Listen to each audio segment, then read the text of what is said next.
اللہ کے حبیب صلی اللہ علیہ وآلہ وسلم نے ہر مرتبہ موقع خوشی کا ہو یا غمی کا نصیحت کبھی میرے آقا علیہ السلام نے ترک نہیں فرمائی۔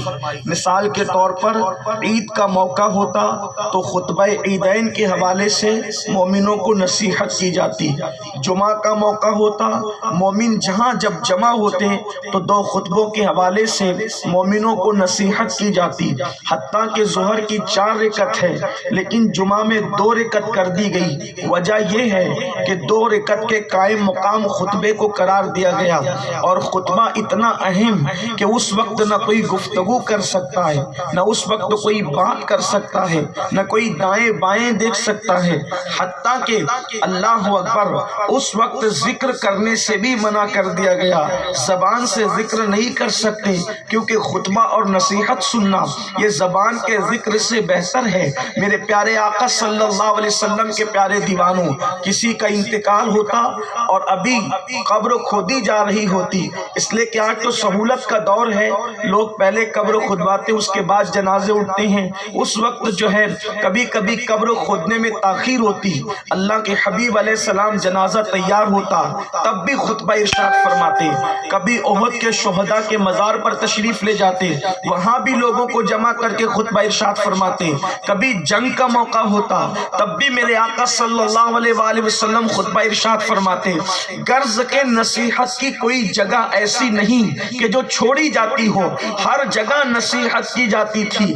اب آئیے آپ دیکھیں کہ جب بھی نکاح کی محفل سجتی تو اللہ کے حبیب صلی اللہ علیہ وآلہ وسلم اس وقت بھی خطبہ دیتے، اور وہ خطبہ آج تک کے مسنون خطبے کے حوالے سے کتب احادیث کے اندر موجود ہے۔ الفاظ الگ الگ ہیں موقع کی مناسبت سے، لیکن آپ جتنے خطبے اٹھا کر کے دیکھیں نکاح کے، ان تمام خطبوں کے اندر 3 آیتیں آپ کثرت سے دیکھیں گے۔ کبھی کوئی آیت بدل گئی لیکن یہ 3 آیتیں حضور علیہ السلام بہت کثرت کے ساتھ خطبہ نکاح میں پڑھا کرتے تھے۔ ایک آیت سورہ نساء کی پہلی آیت، یا ایھا الناس اتقوا ربکم الذی خلقکم من نفس واحدہ وخلق منها زوجها وبث منهما رجالا كثيرا ونساء واتقوا الله الذي تساءلون به والارحام ان اللہ کان علیکم رقیبا۔ ایک آیہ کریمہ یہ پڑھی جاتی، یا ایھا الذین آمنوا اتقوا اللہ حق تقاتہ ولا تموتن الا وانتم مسلمون۔ ایک آیہ کریمہ یہ پڑھی جاتی، یا ایھا الذین آمنوا اتقوا اللہ وقولوا قولا سدیدا یصلح لکم اعمالکم ویغفر لکم ذنوبکم ومن یطع اللہ ورسولہ فقد فاز فوزا عظیما۔ یہ 3 آیہ کریمہ پڑھی جاتی، لیکن میں آپ سب کی توجہ چاہتا ہوں، آج بھی جب قاضی نکاح کا خطبہ پڑھتا ہے تو میرے آقا کی سنت پر عمل کرتے ہوئے یہ 3 آیتوں کی تلاوت کرتا ہے۔ کبھی آپ نے سوچا نکاح کا موقع ہے، نکاح ہو رہا ہے، لیکن نکاح کی فضیلت پر کوئی آیت نہیں پڑھی جا رہی ہے؟ کیا قرآن مقدس کے اندر نکاح کی فضیلت پر آیات موجود نہیں؟ احکامات نکاح پر کوئی آیت موجود نہیں؟ کیا قرآن مقدس کے اندر نکاح کے حوالے سے یہ آیت نہیں ہے؟ فَانكِحُوا مَا طَابَ لَكُم مِّنَ النِّسَاءِ مَثْنَىٰ وَثُلَاثَ وَرُبَاعَ فَإِنْ خِفْتُمْ أَلَّا تَعْدِلُوا فَوَاحِدَةً۔ اس طرح کی بے شمار آیات ہیں جس کا تعلق نکاح سے ہے، نکاح کے عنوان سے ہے، لیکن یہ آیتیں نہیں پڑھی جاتی کثرت کے ساتھ، بلکہ یہ 3 آیتیں پڑھی جاتی ہے۔ آپ غور کریں، اور تینوں آیتوں میں جو تعلق ہے اس میں اس کا آغاز ہو رہا ہے، یا ایھا الناس اتقوا، یا ایھا الذین آمنوا اتقوا اللہ، یا ایھا الذین آمنوا اتقوا اللہ۔ گویا کہ تینوں آیتوں میں اللہ کی خشیت کا ذکر ہے، اللہ کے خوف کا ذکر ہے، اللہ سے ڈرنے کا ذکر ہے۔ 3 آیتیں کیا پیغام دے رہی ہے؟ ہمیں حکم دیا جا رہا ہے، اے لوگو اللہ سے ڈرو، اے ایمان والو اللہ سے ڈرو۔ آخر اللہ سے ڈرایا کیوں جا رہا ہے؟ نکاح کا موقع ہے، نکاح کا تذکرہ بظاہر نہیں ہو رہا ہے بلکہ ڈرنے کا ذکر ہو رہا ہے۔ تو بہت نفیس نکتہ صوفیاء کرام اس سے یہ اخذ کرتے ہیں تین آیتیں اللہ کے خوف اور خشیت کے حوالے سے پڑھی جا رہی ہے اور پھر گویا کہ بتایا جا رہا ہے آیتیں بھی تین ہیں اور انسان کی زندگی کے ادوار بھی تین ہیں. ایک تو نکاح کے پہلے کی زندگی، ایک تو نکاح کے بعد کی زندگی اور ایک تو نکاح کرتے ہوئے کے حالات. گویا کہ کہا جا رہا ہے تین آیتوں میں ڈرنے کا حکم دیا جا رہا ہے اور انسان کو یہ اشارہ دیا جا رہا ہے نکاح کرنے سے پہلے بھی اللہ سے ڈرتے رہنا، نکاح کرتے وقت بھی اللہ سے ڈرتے رہنا اور نکاح کے بعد بھی اللہ سے ڈرتے رہنا. اب اگر وقت میں گنجائش ہوگی تو ہم تینوں پس منظر اور پیش منظر پیش کریں گے. نکاح سے پہلے ڈرتے رہنا، نکاح سے پہلے ڈرتے رہنے کا مطلب کیا ہے؟ یعنی جب تمہیں بیوی نہ ملے، لڑکوں کو کہا گیا، نوجوانوں کو کہا گیا، کمارے لڑکوں سے خطاب گویا کہ کیا جا رہا ہے کہ نکاح سے پہلے ڈرتے رہنا اور لڑکیوں سے کہا جا رہا ہے تم بھی نکاح سے پہلے ڈرتے رہنا. یعنی اگر تمہارے پاس بیوی نہ ہو اور لڑکیوں سے کہا جا رہا ہے تمہارے پاس شوہر نہ ہو تو کہیں ایسا نہ ہو کہ تمہارے نفس کی بھوک تمہیں زنا کے اڈے تک لے کر کے چلی جائے، تمہیں بدکاری کے اڈے تک لے کر کے چلی جائے. نکاح سے پہلے بھی پاک دامن رہنا ہوگا، یعنی نہ لڑکے زنا کی طرف جائیں نہ لڑکیاں زنا کی طرف جائیں، بلکہ اپنے نفس پہ کنٹرول کرو، اپنے آپ پہ کنٹرول کرو. اور سن لو کسی نیکی پر وہ صلہ نہیں ہے جو نفسانی خواہشات پہ کنٹرول کرنے پر صلہ ہے. مولائے کائنات سے کسی نے پوچھا جنت کتنی دور ہے؟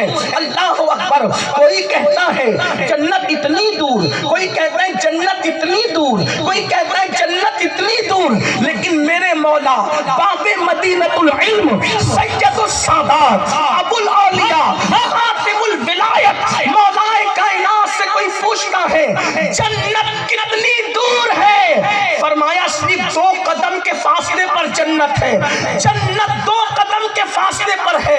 کہا وہ کیسے؟ فرمایا 1 قدم نفس کی خواہشات پہ رکھ دے تو دوسرا قدم تیرا جنت میں پہنچ ہی جائے گا. نعرہ تکبیر، نعرہ رسالت، نعرہ حیدری، جشن غوث اعظم. پہلا قدم نفس کی خواہش پر رکھ دے، تیرا پہلا قدم نفسانی خواہش پہ رکھنا تیرا کام ہے، دوسرا قدم جنت میں پہنچانا میرے مولا کے کرم پر ہوگا. کتنی قریب ہے جنت.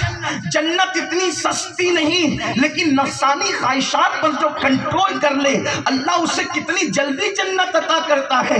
تو کہا جا رہا ہے شادی سے پہلے بھی اللہ سے ڈرتے رہنا، یعنی زنا کی طرف نہ جاؤ. تھوڑا میں اس پر کچھ عرض کرنا چاہوں گا. میرے پیارے آقا صلی اللہ علیہ وآلہ وسلم کے پیارے دیوانوں، آج کا ماحول دیکھیں، چونکہ ہم بہت گناہوں کے ماحول میں جی رہے ہیں، بہت بدی کے ماحول میں جی رہے ہیں، بہت برائیوں کے ماحول میں جی رہے ہیں، بڑے جرائم کے ماحول میں جی رہے ہیں. اگر اس کو شر القرون کہہ دیا جائے تو میں سمجھتا ہوں کہ شاید جو ہے یہ بہت مبالغہ نہیں ہوگا. اللہ اکبر. گھر کے اندر گناہ، انسان کے بیڈ روم میں گناہ، گھر سے باہر نکلو تو گناہ. اللہ اکبر. گھروں کے باہر گناہ، گھروں کے اندر گناہ، کالج کی دہلیز پر پہنچ جاؤ تو گناہ، یونیورسٹی میں پہنچ جاؤ تو گناہ. اللہ اکبر. اب تو گناہوں کے اندر انسان اتنا ڈوب چکا ہے کہ مسجد میں بھی انسان اپنے آپ کو گناہوں سے روک نہیں پا رہا ہے. اللہ اکبر. کیسے دور میں ہم جی رہے ہیں، لیکن اس دور میں اگر کوئی اپنے آپ کے دامن کو، اپنے وجود کو گناہوں سے اللہ کی توفیق سے بچا لیتا ہے، وہ بندہ اپنے وقت کا صدیق ہے. صدیق وہ بندہ اپنے وقت کا پرہیزگار اور متقی ہے، وہ بندہ اللہ والا ہے. قیامت کے دن اس کو عرش کا سایہ دیا جائے گا، مصطفیٰ جان رحمت کے پڑوس میں اس کو جنت دی جائے گی. بس کرنا کیا ہے؟ شادی سے پہلے بھی بدی سے بچو، شادی سے پہلے بھی بدکاری بدکاری سے بچو، شادی سے پہلے بھی زنا سے بچو۔ اللہ اکبر۔ اور بات یہ ہے فلموں کی وجہ سے، سیریلوں کی وجہ سے، گندے دوستوں کی وجہ سے، گندے ماحول کی وجہ سے 16 17 سال کی عمر میں میری قوم کے جوان بچے اور بچیاں بدی کی طرف جا رہے ہیں، بدکاری کی طرف جا رہے ہیں۔ اس کا نقصان کیا ہے؟ آخرت میں جو نقصان ہے وہ تو ہے، لیکن دنیا میں نقصان کیا ہے؟ حدیث پاک میں آتا ہے زانی کے چہرے سے ایمان والوں کا نور چھین لیا جاتا ہے۔ مومنوں کا جو نور مومنوں کے چہرے پہ مخصوص طور پہ رکھا جاتا ہے۔ دیکھو دنیا میں قسم قسم کے انسان ہیں، الگ الگ انسان ہیں۔ یورپ کا انسان الگ ہے، ایشیا کا انسان الگ ہے، افریقہ کا انسان الگ ہے، سب کی شکلیں جدا جدا ہیں، لیکن اگر وہ مومن ہے تو مومنانہ نور اس کے چہرے پہ جو رکھا گیا ہے، تو مومن کو دیکھو گے تو اس کے چہرے کے اندر ایک تازگی ہوگی، اس کے چہرے میں چمک ہوگی، اس کے چہرے پہ اجالا ہوگا۔ اللہ اکبر۔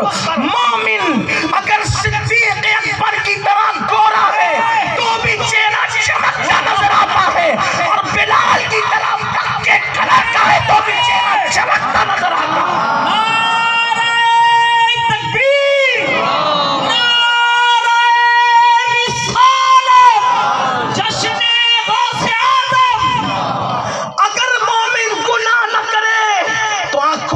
چمک، چہرے پر بھی چمک، وجود پر بھی چمک، لیکن جب کوئی زنا کرتا ہے تو ایمان کا نور اس کی پیشانی سے چھین لیا جاتا ہے، مومنوں کا نور اس کے چہرے سے چھین لیا جاتا ہے۔ آج یہ چہرے جو بالکل افسردہ فرسودہ چہرے، یہ جن کے چہرے پہ ہوائیاں اڑ رہی ہیں، حالانکہ ایک سے ایک فیس واش استعمال کیے جا رہے ہیں، ایک سے ایک صابن کا استعمال ہو رہا ہے، اچھی سے اچھی کریم کا استعمال ہو رہا ہے، لیکن آپ سے میں پوچھنا چاہتا ہوں 50 سال پہلے کون سا کریم تھا؟ 50 سال پہلے کون سا فیس واش تھا؟ 50 سال پہلے کون سے صابن تھے؟ لیکن آپ دیکھیں ہمارے بوڑھوں کے چہرے جو چمکتے تھے، آج جوانوں کے چہرے پہ وہ حسن نظر نہیں آتا۔ اتنے جتن کرنے کے باوجود بھی وجہ کیا تھی؟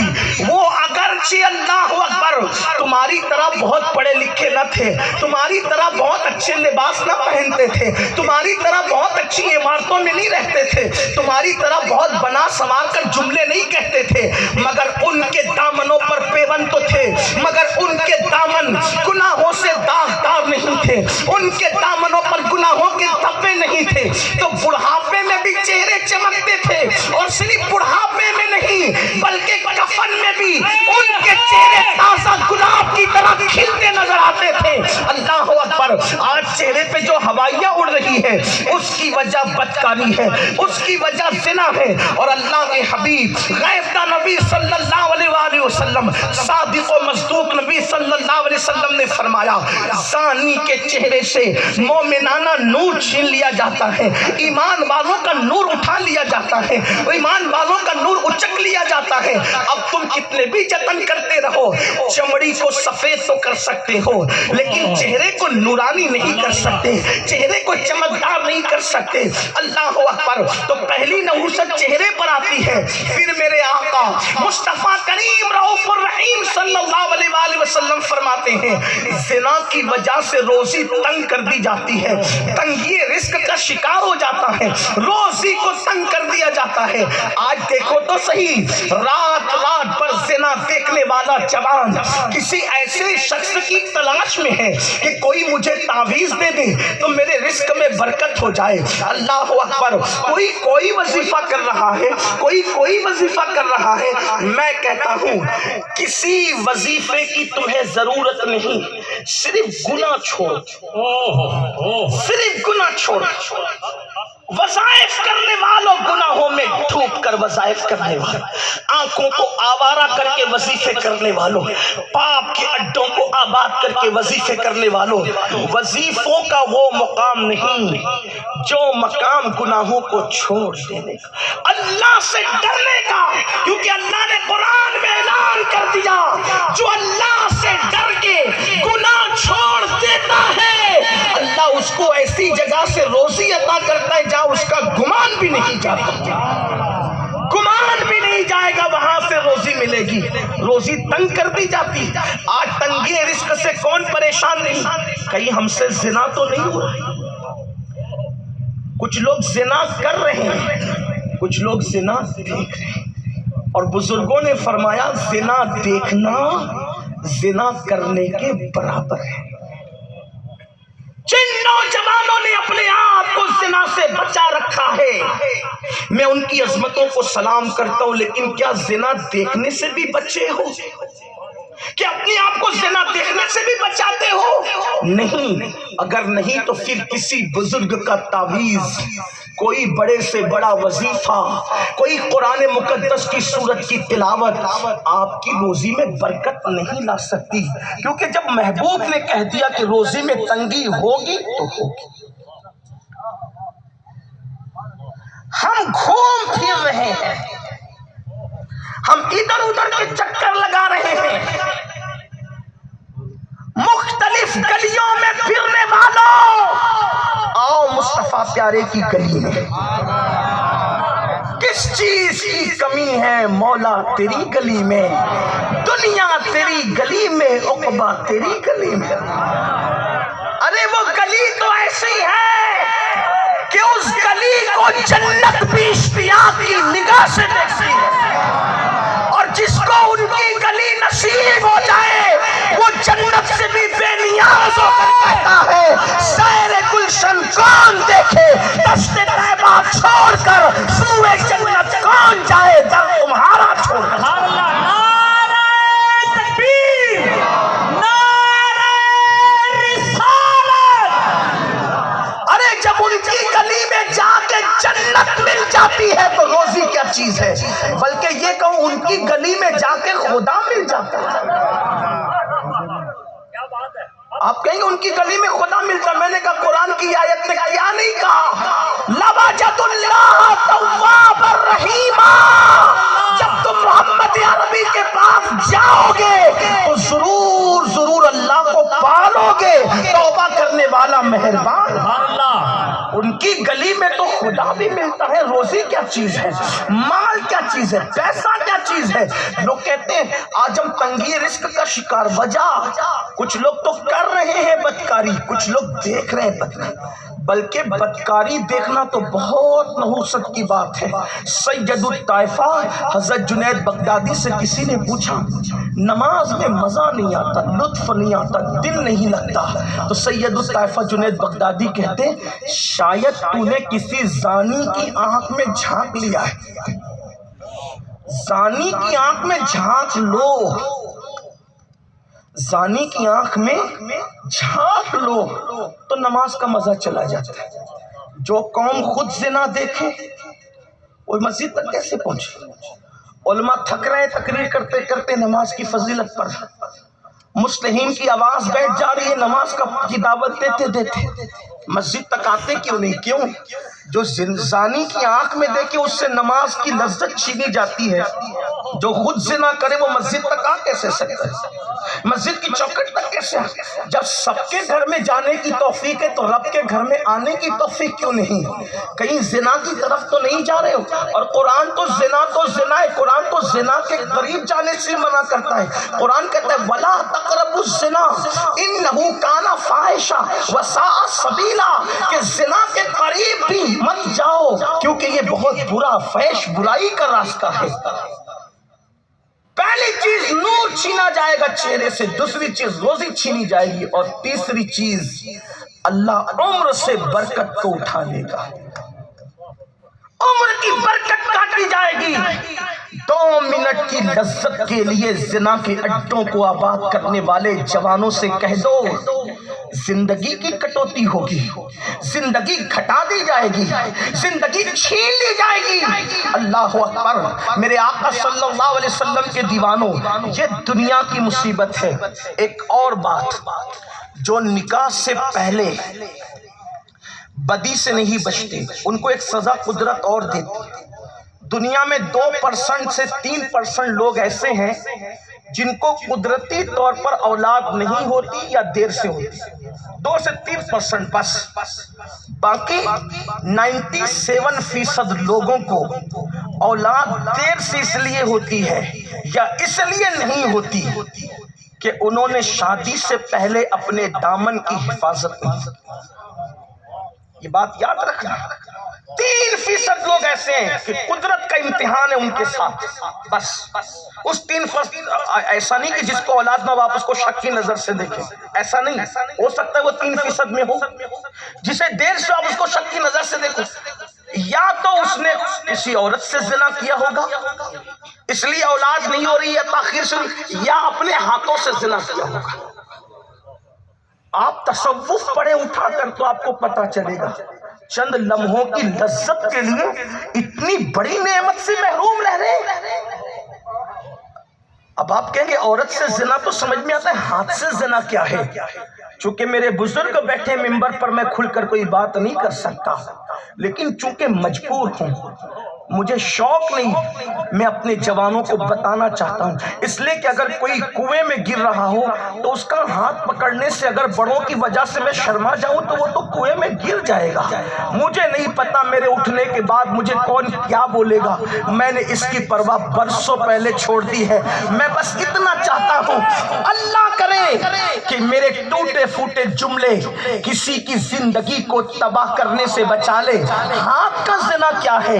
میرے آقا صلی اللہ علیہ وآلہ وسلم نے ارشاد فرمایا قیامت کے دن کچھ ایسے لوگ ہوں گے جن کے ہاتھ حاملہ ہوں گے, جن کے ہاتھوں کو حمل ہوگا. اللہ اکبر, کیا رسوائی ہوگی, کیا ذلت ہوگی. تنہائی میں ہاتھ سے زنا کرنے والے جوان, تنہائیوں کے اندر بیٹھ کر زنا کرنے والے جوان, کمروں میں چھپ کر زنا کرنے والے جوان, کمروں کے اندر گناہ کرنے سے پہلے ذرا سوچ تو صحیح, جہاں انبیاء موجود ہوں گے, جہاں صحابہ موجود ہوں گے, جہاں اولیاء موجود ہوں گے, وہاں تیرے ہاتھ حمل سے ہوں گے. صحابہ کرام کو حیرت ہوئی, اللہ کے حبیب علیہ السلام سے پوچھا حضور ہاتھ حمل سے کیسے ہوں گے اور کس وجہ سے ہوں گے؟ تو میرے آقا علیہ السلام فرماتے ہیں حدیث پاک کا مفہوم ہے کہ مشت زنی کرنے والے لوگ, یعنی اپنے ہاتھوں سے اپنی زندگی کا سرمایہ ضائع کرنے والے لوگ, اب اس سے زیادہ میں وضاحت نہیں کر سکتا. ہینڈ پریکٹس کرنے والے لوگ, ان کے ہاتھ زانی ہوں گے, ان کے ہاتھ حمل سے ہوں گے. اللہ اکبر, تھوڑی دیر کے لیے سوچو.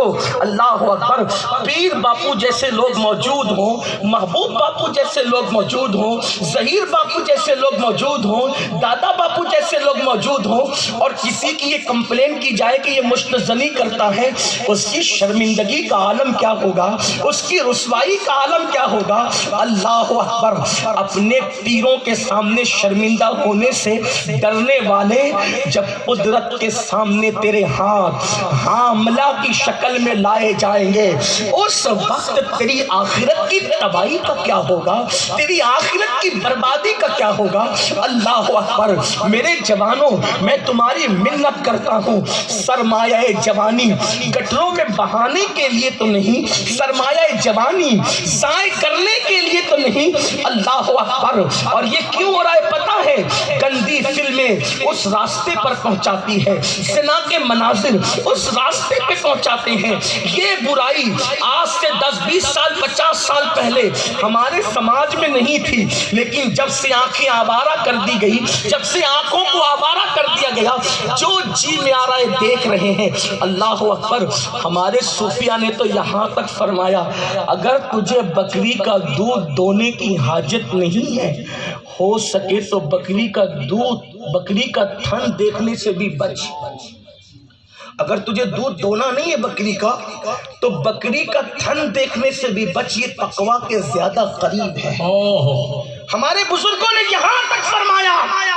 علامہ ابن الجوزی لکھتے ہیں اگر ہو سکے تو عورتوں کے کپڑے جو راستے میں سوکھ رہے ہیں ان کو بھی دیکھنے سے بچا کر. یہ تقوی سے قریب ہے. جو مذہب عورت کے سوکھتے ہوئے کپڑے دیکھنے سے بچنے کے لیے تجھے کہتا ہے یہ تقوی سے زیادہ قریب ہے, وہ مذہب اجنبی عورتوں کو دیکھنے کی اجازت کیسے دے سکتا, عورتوں پہ پاپ کی نظر ڈالنے کی اجازت کیسے دے سکتا. کسی کا کچھ نہیں بگاڑ رہے ہو, اپنی دنیا بھی تباہ کر رہے ہو, اپنی آخرت بھی تباہ کر رہے ہو. تو عرض یہ کر رہا تھا اللہ اکبر, پھر اس کے بعد یہاں تک فرمایا گیا انسان کے ایک قطرے میں لاکھوں بچے پیدا کرنے کی صلاحیت اللہ نے عطا کی ہے۔ تو جب کوئی اپنے ہاتھ سے اپنی طاقت کو ضائع کرتا ہے تو اس ایک ایک قطرے میں جتنے بچے پیدا کرنے کی صلاحیت تھی وہ سارے بچوں کے قتل کا الزام اس کے سر پہ آتا ہے۔ جس نے اپنے سرمایہ کو اپنے ہاتھ سے ضائع کیا، ہاتھ سے زنا کیا، مشت زنی کی، اور وہ سارے لاکھوں بچے ایک مرتبہ اگر ایسا کیا تو لاکھوں نہیں بلکہ کروڑوں کی تعداد میں پہنچ جائیں گے۔ جو سائنس پڑھتے انہیں پتا ہے، جو سائنس پڑھتے انہیں پتا ہے، اسکول میں یہ پڑھایا جاتا ہے کہ ایک قطرے میں کتنے لاکھ بچے ہوتے ہیں، بچے پیدا کرنے کی صلاحیت ہے۔ اللہ اکبر، اتنے کروڑوں بچے اگر کوئی ایک بار بھی یہ گناہ کرے بغیر سر کے اللہ کی بارگاہ میں حاضر ہوں گے اور عرض کریں گے مولا اس سے پوچھ ہم نے کیا جرم کیا تھا جس کی وجہ سے اس نے ہمیں نالی میں بہا دیا تھا، جس کی وجہ سے اس نے ہمیں گٹر میں بہا دیا تھا۔ میری قوم کے جوانوں، پہلے تو تمہارا دماغ، تمہارا قوت حافظہ اس سے ضائع ہوگا، تمہارے سوچنے سمجھنے کی صلاحیت پر اثر پڑے گا، تمہارے اندر خوف پیدا ہوگا، تمہارے اندر ڈر پیدا ہوگا، اگر پتا کھڑکے گا تو بھی دل دھک دھک کرنے لگے گا۔ کتنے نقصانات ہیں، اور بلکہ یہ جرم کرنے والا چلتی پھرتی لاش بن جاتا ہے، کچھ کرنے کے قابل نہیں رہتا، اور جب شادی کا موقع آتا ہے تو پھر منہ چھپاتا پھرتا ہے، کبھی اللہ اکبر کہتا ہے کہ میں نہیں کروں گا، کبھی کہتا ہے کہ 5 سال بعد کروں گا، کبھی کہتا ہے اسی طرح کے بہانے کرتا رہتا ہے۔ اللہ اکبر، تو میرے آقا صلی اللہ علیہ وسلم کے دیوانوں، قرآن کہہ رہا ہے اتقوا اللہ، یعنی اشارہ دیا جا رہا ہے شادی سے پہلے کی زندگی کو بھی پاک دامن رکھو، بچا کر کے رکھو، محفوظ رکھو، حفاظت کر کے رکھو۔ بدی کی تیسری شکل ہے، اس کو بھی اشارتاً پیش کر کے گزر، ایک تو زنا، ایک تو ہاتھ کا گناہ، اور تیسرا مردوں کا مردوں کے ساتھ بدی کرنا۔ یہ ان دونوں سے زیادہ سخت تر ہے۔ میں نے کل بھی کہا تھا کہ جو لڑکے لڑکوں کے ساتھ بدی کریں اور لڑکیاں لڑکیوں کے ساتھ بدی کریں، یعنی قوم لوط جیسا عمل کریں، وہ کہیں بھی مریں گے تو رات ان کی قبر میں وہ نہیں گزرے گی، فرشتے اس کو وہاں سے نکالیں گے اور نکال کر وہاں اس کا لاشا لے جا کر کے پھینک دیں گے جہاں قوم لوط پر عذاب آیا تھا۔ اونا میں مرا تو اونا میں قبر میں وہ نہیں رہے گا، مدینہ منورہ میں مرا تو مدینہ منورہ میں قبر میں نہیں رہے گا، مکۃ المکرمہ میں مرا تو مکۃ المکرمہ میں قبر میں نہیں رہے گا۔ اگر یقین نہ آئے تو صوفیہ نے چیلنج سے کہا ہے جس کے بارے میں تو یہ مشہور ہو کہ یہ بدی کرتا ہے لڑکوں کے ساتھ، یا کسی عورت کے بارے میں کہ عورتوں سے بدی کرتی ہے، اس کی قبر رات کو دفن کر کے صبح کھول کے دیکھو تو پتا چلے کہ قبر میں ہے کون۔ اور اللہ اکبر، ہمارے بزرگوں نے لکھا اللہ اکبر کہ جانور بھی یہ کام نہیں کرتے، یعنی جانوروں کے نر کے ساتھ یہ فعل نہیں کرتے۔ جانوروں میں ایک ہی جانور یہ کام کرتا ہے جس کو سور اور خنزیر کہا جاتا ہے، گویا کہ یہ کام کرنے والا مرنے کے بعد سور بنا دیا جاتا ہے، اس کی شکل سور کی شکل سے بدل دی جاتی ہے۔ کتنا نقصان ہے، کس قدر گھاٹے کا سودا ہے۔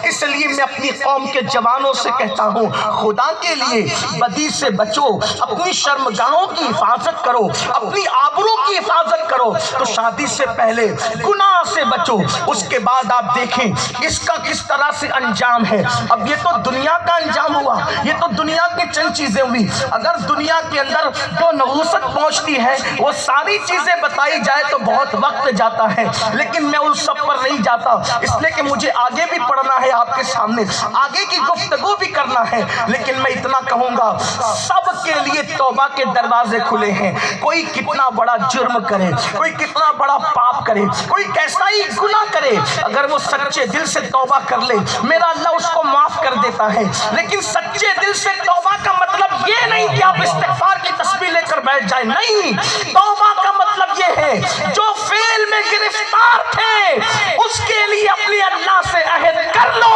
اب اس راستے پر میں دوبارہ نہیں جاؤں گا، تو جیسے بکری کے تھن سے نکلا ہوا دودھ دوبارہ اسی سوراخ سے اسی راستے سے بکری کے تھن میں نہیں جاتا، ایسے ہی گناہ سے نکلنے والا دوبارہ اس راستے پر نہیں جاتا تو اللہ تعالیٰ اس کی بیماریاں بھی دور کرتا ہے، اس کے چہرے کا نور بھی لوٹاتا ہے، اللہ اس کی روزی میں برکت بھی دیتا ہے، اللہ اس کو عزت بھی دیتا ہے، اللہ اس کو وقار بھی دیتا ہے، اللہ اس کو شان و شوکت بھی عطا کرتا ہے۔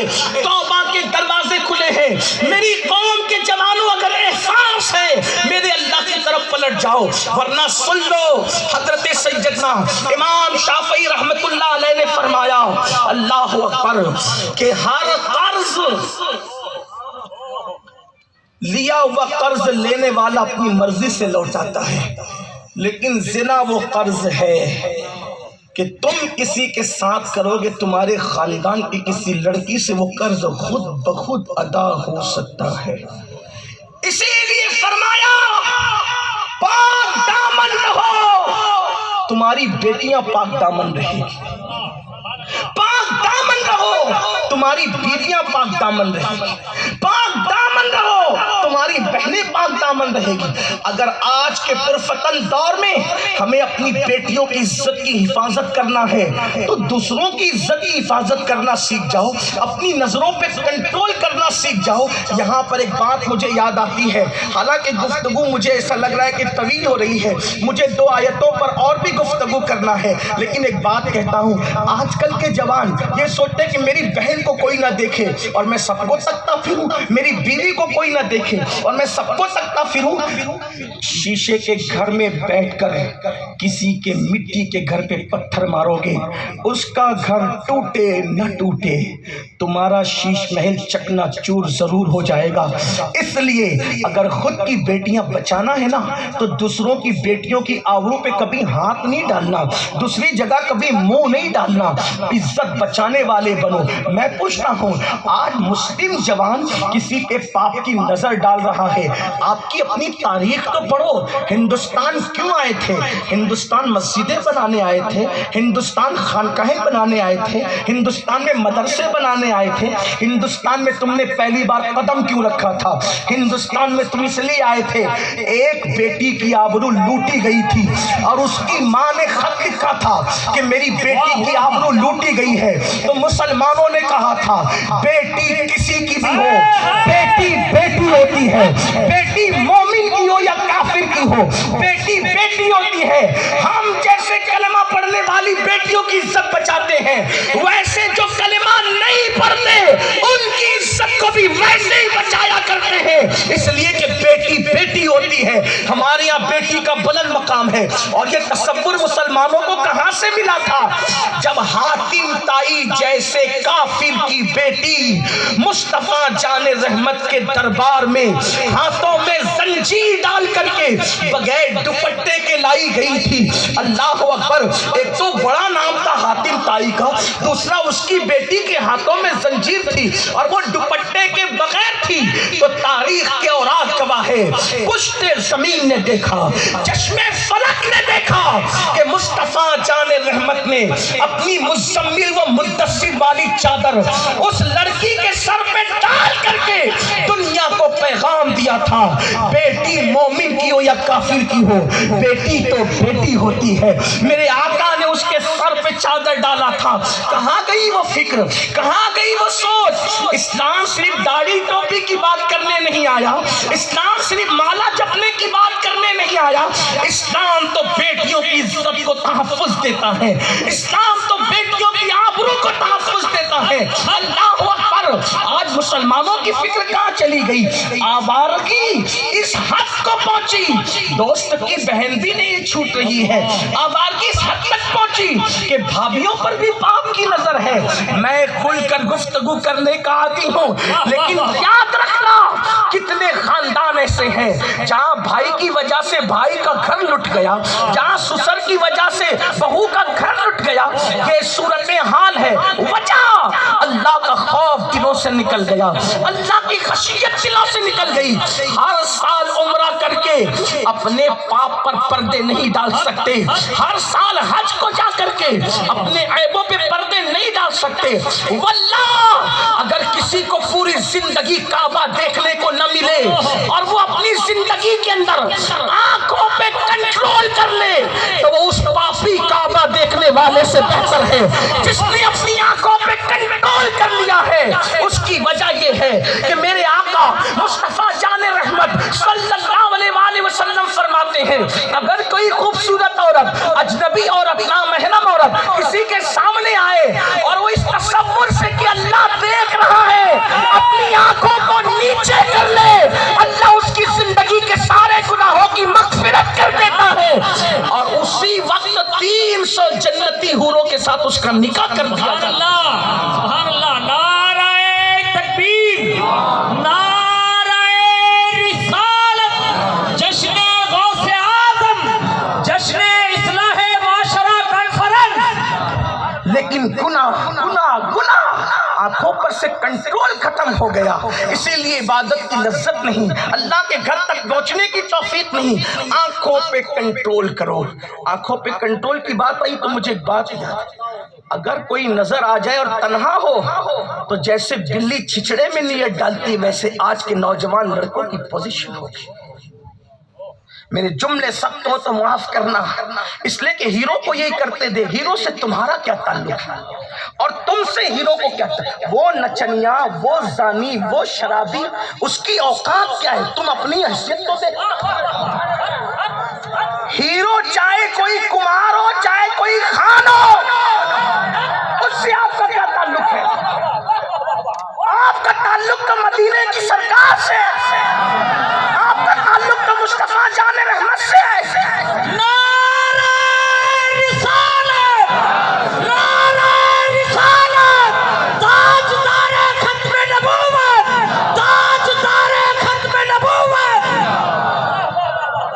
اور اگر کوئی خان صاحب ہیرو بن کر آتے ہیں ہم انہیں جوتیوں پہ رکھتے ہیں، ہم کسی خان کو نہیں جانتے، ہمیں کسی خان سے کیا لینا۔ ہاں اگر کوئی خان ہے کسی سے پیار کرتے تو وہ احمد رضا خان ہے۔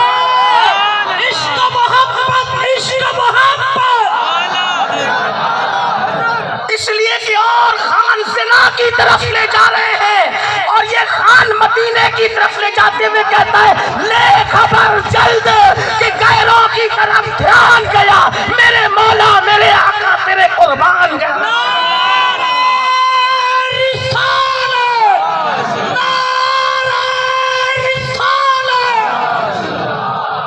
اور خان صاحب آنکھوں کو آوارہ کرتے یہ ایسا کھانے کہتا ہے کہ دل ہے وہ دل جو تیری یاد سے معمور رہا، سر ہے وہ سر جو تیرے قدموں پہ قربان گیا، وہ آنکھ کے ناکام تمنا ہی رہی، ہائے وہ دل جو تیرے در سے پر ارمان گیا۔ اور خان صاحب لڑکیوں کو دل دینے کی بات کرتے ہیں، یہ کیسا خان ہے جو کہتا ہے دل کی بات آتی ہے تو کہتا ہے میں اے رضا تیرے دل کا پتہ چلا بمشکل ترے روضہ کے مقابل وہ ہمیں نظر تو آیا، یہ نہ پوچھ کیسا پایا، یہ نہ پوچھ کیسا پایا، تجھے حمد ہے خدایا، تجھے حمد ہے خدایا۔ وہ شراب کی بات نہیں کرتا، وہ عشق مصطفیٰ کی بات کرتا ہے، بلکہ وہ تو یوں کہتا ہے کہ جان ہے عشق مصطفیٰ روز وضو کرے خدا، جس کو درد کا مزہ نازے دوا اٹھائے کیوں، پھر کے گلی گلی تباہ تو کرے سب کی کھائے کیوں، دل کو جو عقل دے خدا تیری گلی سے جائے کیوں۔ وہ محبوب کی گلی کی بات کرتا ہے۔ ہاں اس لیے میں یہ کہتا ہوں ہم جو ہے وہ تعصب نہیں کرتے، کوئی خان صاحب غلطی کرے جوتے کی نوک پہ کیونکہ وہ زنا کی طرف لے جائے، نقل نہیں کرنا اس پاپی کی، اس کی اوقات کیا ہے۔ آپ نبی کے غلام ہو، آنکھوں کی حفاظت سیکھو، کسی کی نقل غلط کام میں، بلکہ میں تو یہ کہتا ہوں اگر کوئی بہت بڑی ہستی بھی غلط کام کرے تو اسلام کہتا ہے اس کی بھی نقل نہیں کرنا۔ ہمارے لیے آئیڈیل نہ ابا کو بنایا نہ اماں کو بنایا، آئیڈیل نہ پیر کو بنایا، نہ استاد کو بنایا، نہ امام کو آئیڈیل بنایا۔ کیوں؟ قدرت جانتی ہے کمزوری میں نے سب میں رکھی ہے، چلتے چلتے پیر پھسل جائیں گے تو اس کا پھسلے گا تو اس کا بھی پھسلے گا، ہے نا؟ اس کا آپ دیکھنا بتا نقل آدمی کیسے کرتا ہے۔ آپ جم جاتے ہو؟ نہیں جاتے تو کہتا ہوں جایا کرو، اس لیے کہ حضور علیہ السلام کی فٹنس کے بارے میں جب میں نے پڑھا 63 سال میں بھی حضور علیہ السلام کا پیٹ باہر نہیں تھا، اور 63 سال میں بھی حضور بالکل 35 سال کے جوانوں کی طرح دکھتے۔ جاؤ، منع تھوڑی کرتا اسلام۔ 80 سال کی عمر میں صحابہ نے جنگیں کی اور ان کی تلوار اب آپ کے 30 سال کے لڑکے بھی نہیں اٹھا سکتے۔ ہاں یہ کہتا ہوں کمزور اتنے ہو گئے، اس لیے کہ گٹکا کھاؤ گے، سگریٹ پیو گے، صحت کا انجام کیا ہے نا؟ صحت کو تباہ کرو، شراب پیو گے صحت کو تباہ کرو۔ مولا کائنات آخری عمر تک تلوار ہاتھ میں رہی، امام حسین آخری عمر تک تلوار ہاتھ میں رہی، امام حسن ہے نا؟ لیکن اس دور میں ضرورت کی، میں آج تلوار اٹھانے کی بات نہیں کر رہا ہوں، میں صرف فٹنس کی بات کر رہا ہوں۔ ہمارے ہندوستان کا ماحول ہی اتنا اچھا ہے، یہاں ڈنڈا بھی اٹھانے کی ضرورت نہیں، بلکہ یہاں تو قلم کی ضرورت ہے۔ یہاں تو اس لیے کہ جو کام تلواریں نہیں کرتی وہ کام قلم بھی کر سکتی، اس سے بڑا کام قلم کرتی ہے نا؟ لیکن جہاں ضرورت تھی وہاں اٹھایا نا، اٹھانے والوں نے وہاں ضرورت۔ میں ضرورت کی بات کروں، ابھی اگر کوئی کہے کہ نہ میں انکار کر رہا ہوں نہ ترغیب دے رہا ہوں، میں یہ نہیں کہتا کہ اٹھا لو، یہ بھی نہیں کہتا انکار، میں یہ کہہ رہا ہوں جنہوں نے عشاء پڑھ لی ان پر عشاء کی نماز فرض ہی نہیں ہے آج کی، جنہوں نے نہیں پڑھی انہیں پڑھنا ہے نا؟ یہی تو نا، جو کھانا کھا چکے انہیں کھانے کی کوئی دعوت ہی نہیں، جو نہیں کھاتے ہیں انہوں نے کھانا ہے۔ شریفوں کا تو مزاج ہی ہوتا ہے، ٹھیک ہے نا؟ تو نہ میں انکار کر رہا ہوں نہ ترغیب دے رہا ہوں، بات نکل آئی تو عرض کروں ان کی فٹنس کتنی تھی۔ نہیں جاتے ہو جم جاؤ، نکالو ٹائم، اپنی صحت کے لیے نکالو، آخری وقت تک فٹ ہو۔ اب تو یہ ہو گیا کہ 40 سال کے بعد کرسی پہ ہم آ جاتے ہیں، کرسی پہ بیٹھ کے 40، یہ حالات ہمارے ہو گئے، کیوں؟ ہم نے صحت کا خیال نہیں کیا، کرنا چاہیے۔ تو بہرحال بات نکل آئی، میں تو لڑکوں کو کہتا ہوں، جوانوں کو، میرے شہر میں نے کہا جاؤ، اسلام منع نہیں کرتا، فٹ رہو۔ اگر کوئی اس نیت سے جم کرتا ہے کہ میں آخری وقت تک رکوع سجدے والی نماز پڑھوں گا، تو اس کا جم جانا بھی عبادت ہے، اس کا ڈمبل اٹھانا بھی عبادت ہے۔ اگر وہ اس نیت سے کر رہا ہے کہ میں بوجھ نہیں بنوں گا، بوجھ اٹھاؤں گا۔ 40 سال کے لوگ آج کرسی پہ بیٹھ کے مجبوراً گھٹنے کام نہیں کر رہے، صحیح؟ غریب نواز نے 60 سال میں پہلا نکاح کیا، ہاں آج ہے کوئی ایسا اپنا بڈھا جو 60 سال میں نکاح کرے؟ بھئی بات ہنسنے کی نہیں، بات صحیح ہے۔ اور اس کے بعد اللہ نے اس کو اولاد بھی دی، جبکہ 60 سال میں گودے بھی سوکھ رہے ہیں آج، ہاں 60 سال میں آج گودے بھی، وجہ صحت پہ توجہ نہیں۔ حضور علیہ السلام اتنے طاقتور تھے، ان کے پاس صرف چرواہے نہیں آئے، ان کے پاس صرف شکاری نہیں آئے، وہ عرب کے لوگ تھے نا کچھ، ان کا دماغ ہی ایسا تھا۔ ایک پہلوان آیا، اس کا نام تھا رکانہ پہلوان، اور وہ اونٹ کے چمڑے پہ کھڑا ہوتا اور اس کو 100 لوگ ایک ساتھ کھینچتے اس چمڑے کو، تو چمڑا پھٹ جاتا، وہ اپنی جگہ سے نہیں ہٹتا تھا۔ جنہوں نے چاند کے ٹکڑے دیکھ کے اسلام قبول کرنا تھا کر لیا، جنہوں نے سورج کو پلٹنے پہ اسلام قبول کرنا تھا کر لیا، جنہوں نے جابر